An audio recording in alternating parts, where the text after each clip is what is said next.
The opinions expressed in this video are independent and do not necessarily represent the views of TBNewsWatch.com or Google Media.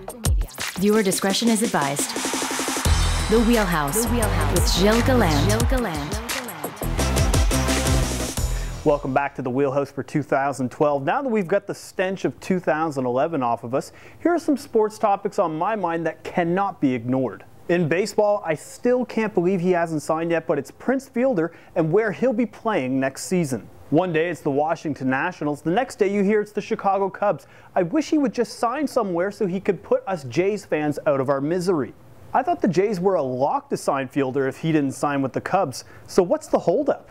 The idea of not wanting to sign him for more than 5 years is ridiculous. Sign him for 10 years if you have to. He's only 27 and in his prime. I mean, how else are you going to convince marquee free agents to play here? It's not like players from Latin America are racing to get to Toronto for their first taste of winter. In my heart, I know GM Alex Anthopoulos won't sign him, but I think they're making a big mistake.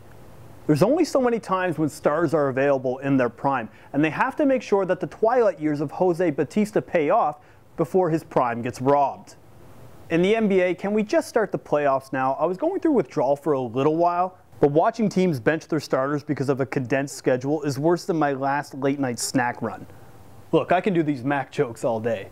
At this rate, it's the Miami Heat's championship to lose, with the Chicago Bulls placing a close second. In the West, the Lakers are just too old, and Oklahoma City doesn't have all the pieces it needs to be able to topple the Heat, so look for this postseason to be about as anticlimactic as Brock Lesnar versus Alistair Overeem. Wow, who would have guessed 5 kicks to the stomach would even make me want 2.5 minutes of my life back? Moving on, to be honest, I'm not really all that excited about the NHL playoffs like some of my buddies are. Because of this, it's become so unpredictable that it's now become predictable. If that makes sense, hear me out though.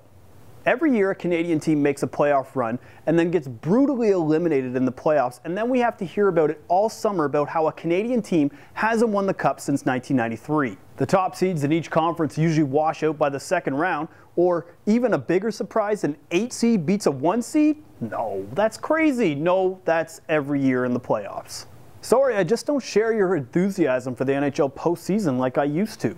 The competition in the actual game is great, but it just seems like the outcome is inevitable. So hopefully when Gary Bettman introduces these 4 new conferences, we can ditch this archaic model. Finally, NFL playoffs and my Super Bowl picks. I have Baltimore beating Houston and New England to represent the AFC, and for the Saints to take down the 49ers and the Packers. For the Super Bowl, I predict the Saints will roll over the Ravens and completely dominate them, similar to the way that the 49ers dominated the Chargers in 1995, or the way that the Ravens dominated the Giants in 2001. All in all, while I talk a mean game and I predict what's going to be amazing or awful for 2012, that's the best part, is its unpredictability.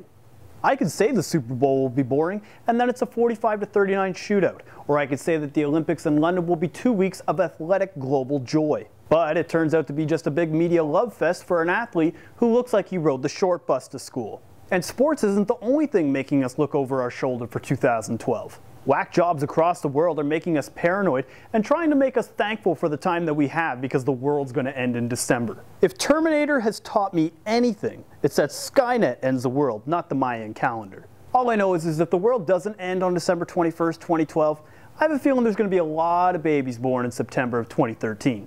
Just saying. Thanks for checking out the Wheelhouse. Hit me up on Twitter at TBWheelhouse. Let me know if you agree or disagree with my points, and we'll see you next week. The Wheelhouse with Gilles Galland.